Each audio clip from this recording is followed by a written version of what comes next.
เมืองนาเลแขวงหลวงน้ำทาดจัดพิธีประกาศเครื่องหมายสินค้าโอดอปแห่งชาติน้ำมันงาดำในวันที่19มิถุนายน2017โดยการเข้าร่วมของทานปริญญาเอกเพ็งพาวันดาวพรเจริญห้องเจ้าแขวงหลวงน้ำทามีทานบุญปีไล่ประเสริฐเจ้าเมืองนาเลมีหัวหน้าแผนกอุตสาหกรรมและการค้าแขวงพร้อมโดยหัวหน้าห้องหัวหน้าแผนกการของแขวงและภาคส่วนที่เกี่ยวข้องของเมืองเขาหวำท่านบุญตันพรมสางอน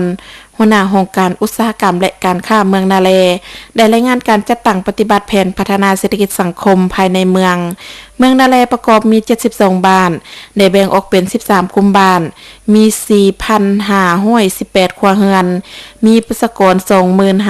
25,664 คนหญิง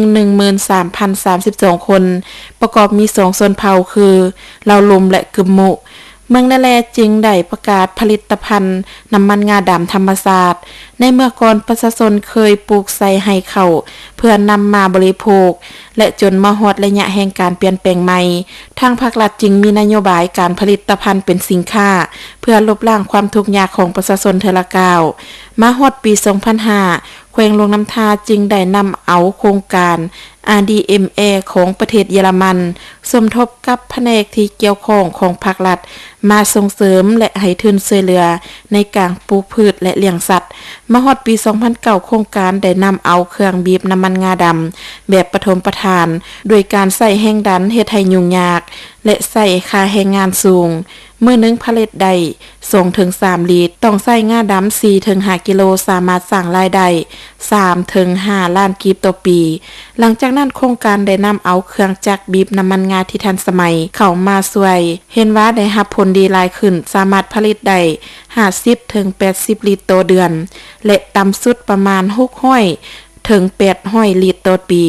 สามารถสร้างรายรับได้20 ล้านกีบต่อปีมาฮอดปี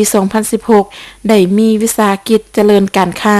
เข้ามาเซ็นสัญญาซื้อขายน้ำมันงาดำที่เป็นการตลาดที่มั่นคงและได้ผลิตภัณฑ์ออกแบบเป็นขวดยาง1ขวด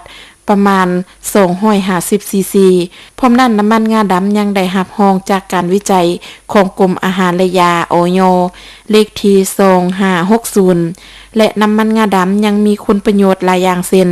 ช่วยป้องกันหรือเป็นปัวฟื้นฟูเซลล์สมองต้านสารมะเร็งและข้อเสื่อมนอกจากนี้แผนกอุตสาหกรรมและการค้าแขวงหลวงน้ำทาได้นำเสนอกระทรวงอุตสาหกรรมและการค้าเพื่อรับรองติดกาหมายสินค้า1เมือง1ผลิตภัณฑ์แห่งชาติเป็นที่เรียบร้อยแล้ว